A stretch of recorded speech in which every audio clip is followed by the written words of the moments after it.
Pero baka ito na yung pagkakataon para makuha ko ang mga sagot sa mga tanong ko tungkol sa nangyari sa tatay ko. So magtatrabaho ka talaga kay Gove? Hindi ba delikado yun? Naiintindihan kita, Mateo. Nasa sayo naman yan kung gusto mong magpakalayo. Ang akin lang, sana kasama mo kami. Kasi hindi lang naman ikaw, ang pamilya mo at si Pepe ang biktima. May mga taong nasa taas. May mga taong malaki sa likod nito. Bruce! Tinatanggap ko na po yung job offer niyo. May nagbukas na ng black box. Matutuntunan natin kung sino may hawak ng bag at ng black box.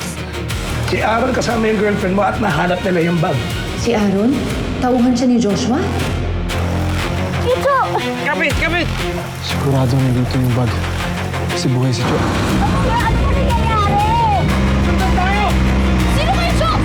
Salamat sa info niyo ni Francesca. Diyan niyo pala na-locate yung tracker niyo. Kung saan huling nakita yung roving school. Pa namin nahanap yung black bag. So ngayon ito mangyayari. Magpapatayin kayong dalawa. Kung si manalo, ligtas. Kung sino matalo, well, walang aalis hanggat walang namamatay! Hindi, sister, nagsinungaling kayo sa akin eh. Ngayon hindi ko alam kung anong iisipin ko. Kung nagsasabi ba kayo ng totoo, kung may tinatago pa ba kayo sa akin, hindi ko maintindihan kung bakit tinago niyo tong bag na to sa akin. Gusto ko rin nung maintindihan. Bakit humaganon na lang ho yung pagprotekta ninyo kay Mateo? Si Mateo, alam ko binigay yan ng Diyos sa akin para tama ko. Ang lahat ng pagkakamali ko. Pablo, pagtutulungan niyo po. Kailangan ko. Kailangan na kailangan. Kailangan tulungan mo sarili mo. Hindi na mawawala yung bisyo mo kapag tinulungan kita. Teka nga, kuya, bakit di po ba tinututumbas namin? Ano po bang kasalanan namin? Ma'am, private property po to. At bawal din po kayo mag-park dito. Ano trespassing? Hindi kami trespassing. Trespassing po kayo. Nagalit po ang may-ari. May-ari?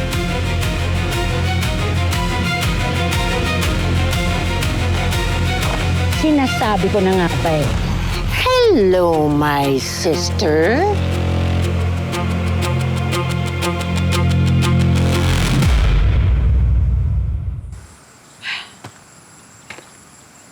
Sinasabi ko na nga ba eh. Hello, my sister. Sister? Ano sa tingin mong ginagawa mo sa bus namin? Babaeng hinulma sa flower base na nilublob sa ube? You mean my beautiful dress? Na di hamak namang mas maganda kesa dyan sa tsakang bus ninyo? O di syempre, tinutuko kayo dahil trespassing kayo dito sa property ko. Mabuti na lang nakita ko sa CCTV na may nakapark na pangit na bus. Property mo? Property natin. Matagal nang hindi ginagamit tong factory na to kasi minanage ng Impacta. Kaya ayun, pumalpak. Dapat nga kasama din sa ito to ang isang babaeng hinulma sa flower base na nilublob sa ube. Impacta, ha? Paka-impacta ka dyan. Impacta sa ganda! Aminin mo na, Bekang, matagal ka na talagang inggitera sa akin. Oh, di ba? Dahil hindi mo kaya ma-afford ang damit na katulad ng suot ko. Teka. Magkapatid po kayo. Eh bakit po kayo nag-aaway?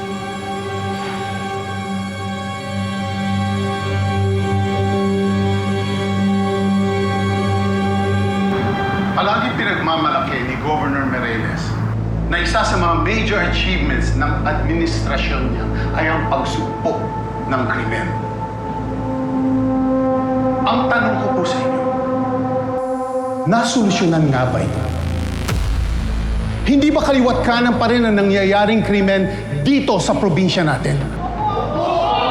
Hindi ba ang tunay na krimen na dapat natin nilalabanan ay ang korupsyon ng mga politicians at ang pang-aabuso ng kanilang kapangyarihan? Hindi ba ang mga political dynasties at ang mga taong nagnanakaw sa kaban ng bayan ang tunay nating mga kalaban?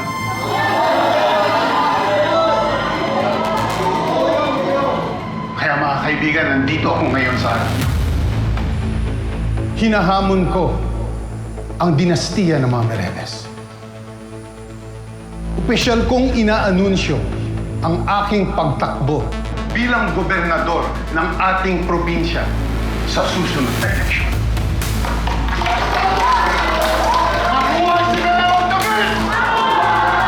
Ang susunod nating gobernador!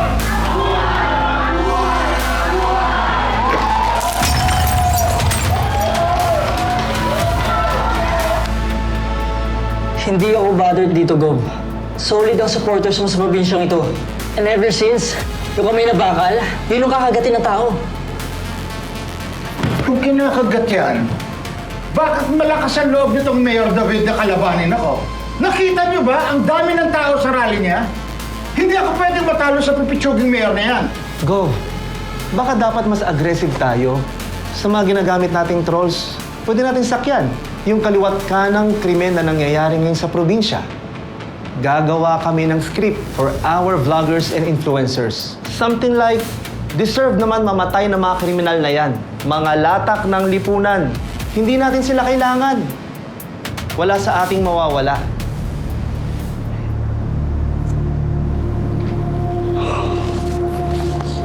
Alis, kailangan ka dito. Alis.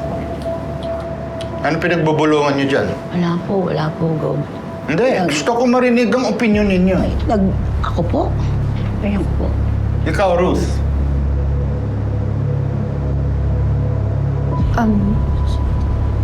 Wala po akong gustong sabihin. Gusto kong marinig ang masasabi mo bilang biyuda ng isang kriminal. Obviously, meron kang opinion tungkol dito. Salita ka. Huwag ka nang magpigil. Magsalita ka na. Hindi lang siguro ako sang-ayon. Hindi ako sang-ayon sa strategy ninyo na idiin ng mga kriminal para lang maipanalo ang kampanya ninyo. Anong gusto mo? I-baby ang mga kriminal? Palayain, absueltohin? Hayaang maghasik ng lagim at mamirwisyo sa mga kalye at barangay? Hindi naman ho ganun, Gov, pero... Kami na nga napapakulong sa mga kriminal.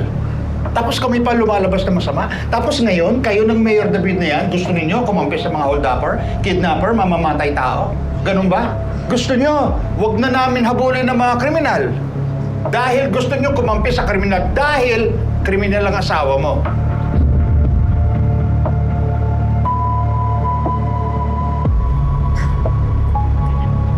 Excuse me lang ho, Mawalang galang na ho, Gov. Ano ho bang alam ninyo sa buhay ng asawa ko? Si Mateo de Jesus. Nasangkot siya sa isang robbery ng isang jewelry shop. You know what? And to be honest, he deserved that.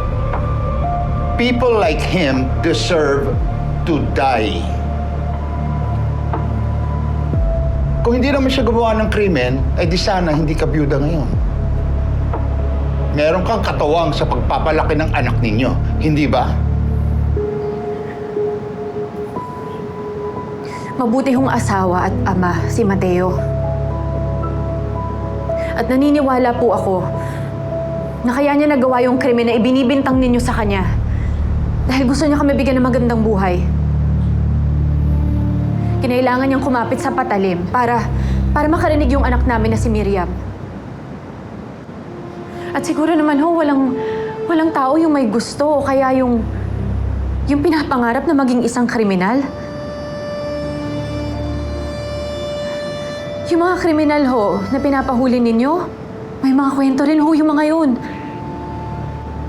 Meron silang anak, meron silang ama, meron silang ina, meron silang kapatid na binubuhay. Sa tingin ninyo, bakit sila nakakagawa ng krimen? Dahil kumakalam yung sikmura ng mga pamilya nila.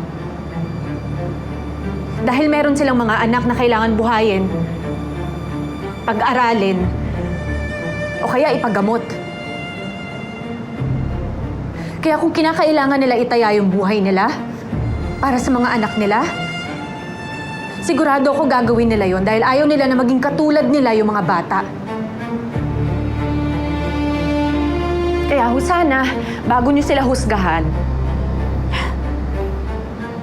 bago niyo ho sila tawaging masama. Bago ho ninyo sabihin na sana mamatay na lang sila. Sana tanungin niyo po muna kung tinrato po sila ng mabuti ng mundo. At sana ho yun ho yung magawa ninyo bilang ama ng probinsya, Gov. Sana ho gamitin niyo ho sa mabuti ang kapangyarihan ninyo para sa ikabubuti ng lahat. Hindi para sa ilan lang. Tapos ka na. Umalis ka na.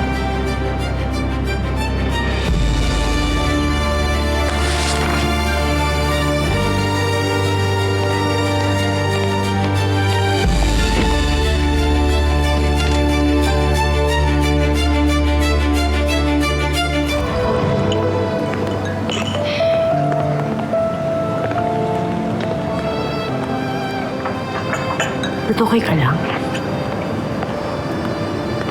Oo, okay lang ako. Ay, ang galing mo kanina. Meron mo yung sinagot-sagot mo kanina si Gob ng ganun. Walang nangangasgaw mo sa kanya. Ikaw lang. Pasensya ka na. Hindi ko lang talaga kinaya eh. Hindi. Ang galing nga eh. Fan na fan mo na nga ako eh. Slay. Sana lang di ka masisante, no? Pero malakas naman ang kapit mo kay Lord, di ba? Yan. Pagdadasal kita. Magtitirig tayo ng kanila mamaya.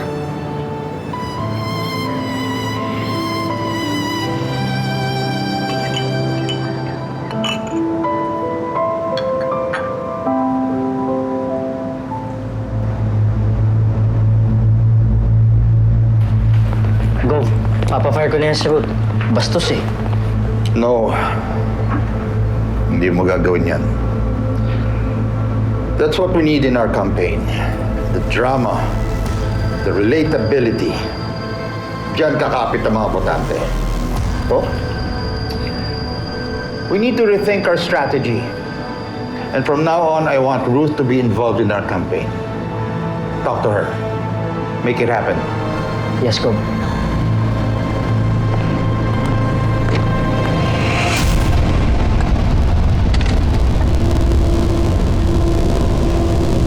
Magkapatid nga kayo. Ba't kayo nag-aaway? Half-sisters lang kami, no? Ewan ko, di siya ang tanungin mo. Siya naman ang magaling mang-agaw. I'm just taking what is mine. Anong what is mine? Amin tong bus na to. Trespassing nga kayo sa property ko, no? Kaya may karapatan akong palayasin kayo dito. Will you please get rid of this ugly bus now, na? Ay, sandali! Sandali lang po! Teka! Yes? Paano yung mga gamit namin? Kailangan namin makuha yun! Ganon? Sige. Kunin niyo yung mga basura, mga mababaho, pangit, na mga gamit. Now! Bilis!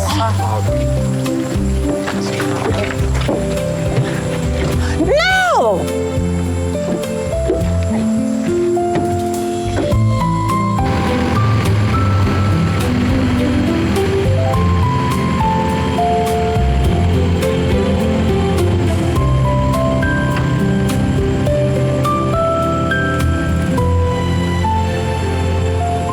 Sister, hindi pwede mawala yung bus sa atin. Matutuntun tayo. Baka magawa natin ng paraan. Kausapin mo yung kapatid mo. Wala na akong magagawa dyan sa kapatid ko. Pero may magagawa akong paraan. May paraan pa, sundan na natin sila. Kaso, paano nga natin susundan? Wala na nga tayong bus. Huwag kang mag-alala. May masasakyan din tayo. Okay lang din naman na mag-commute paminsan-minsan. Tara.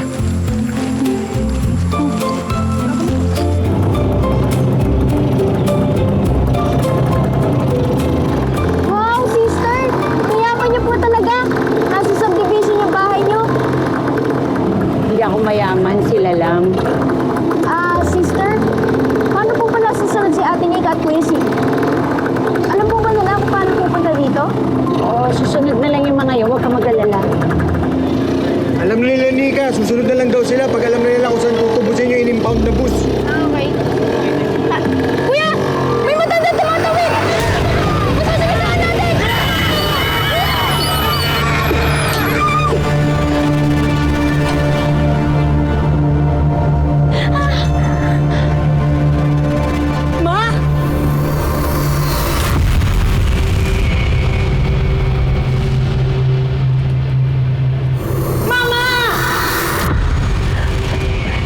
Rebecca?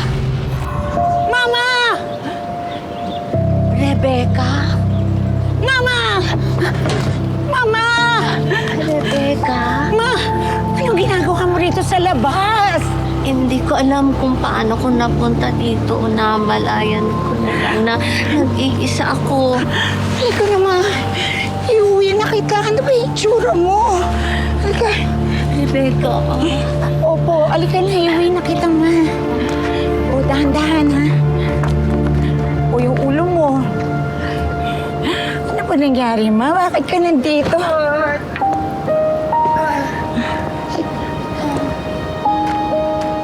Ma, ano ba nangyari sa'yo? Bakit ka nandito sa labas?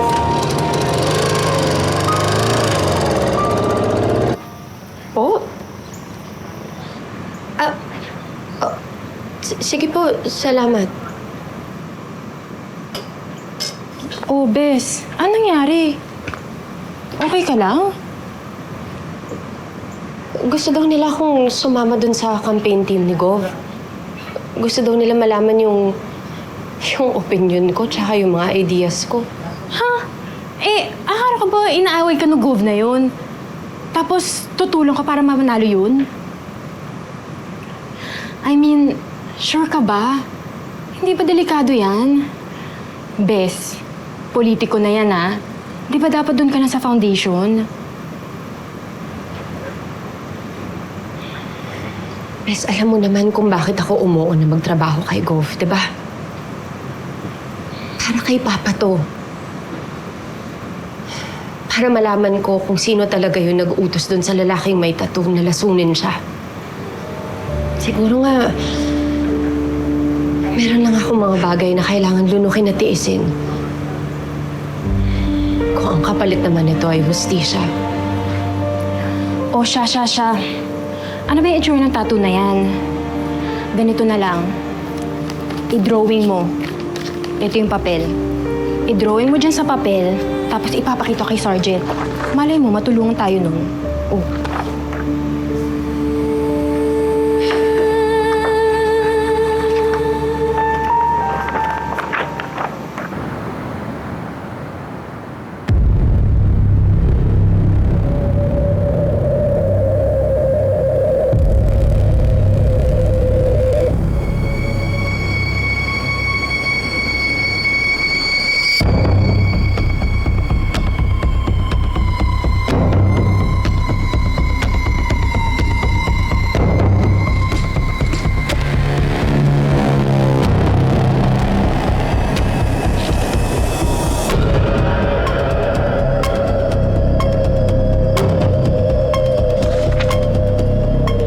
Joshua Meriles?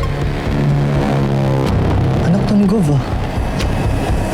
Kasama niya si Chief Hernandez.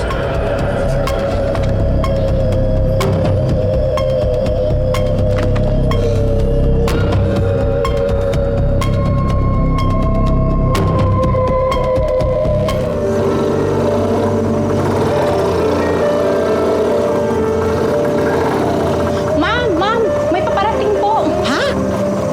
Ano yun? Kayo na naman! Anong ginagawa niyo? Ma! Ma, kanina ka pa namin hinahanap at nandiyan ka! Ma! Halika nga! Ano pong nangyari? Ano ba nangyari? Muntik po siya masagasaan ng tricycle. Ha? Alam mo, Bekhang, ikaw talaga. Wala ka nang dinala kundi perwisyo. Ate, ano sa tingin mo ipapahama ko si Mama? Buti nga nakita namin siya, naiuwi rito. Hindi ka man lang magpasalamat. Ingay-ingay niyo. Hindi, ma. Mas mabuti pa pumasok ka na lang. Bitiwan niyo ako. Ma, hindi magpahinga ka na doon sa bahay. Di ba ako pinipimasok? Kumalma po kayo, kumalma po kayo. Kailangan niyo pong pumasok sa loob ng bahay para makapagpalit po kayo ng damit kasi magkakasakit po kayo. Gusto niyo po ba yun? Magkasakit kayo? Pablo, ang apo ko. Pablo! Ang apo ko.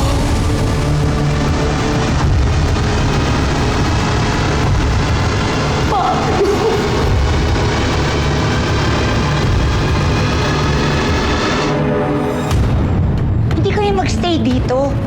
Hintayin ko lang yung bus namin. Walang pwedeng umalis. Ano ka ba, Bekang? Hindi mo ba nakita kung paano kumalma si Mama nung nakita tong si Pablo? Si Mateo. Hanapin mo kung anong mga impormasyon makukuha mo tungkol sa bus na yan. Ano ba gusto mo gawin ko, ha? Sabihin mo sa akin, lahat ng nalaman mo sa pinaplano ng araw na yan. Huwag mo ibigay yung location ng bus na to, ha? Opo! Huwag kang bubulot!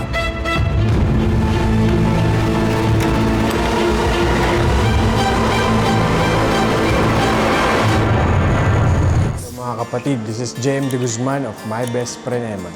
Best friend, huwag ka na muna aalis. May kasunod pa to. Click mo na to and subscribe to TV5 YouTube channel.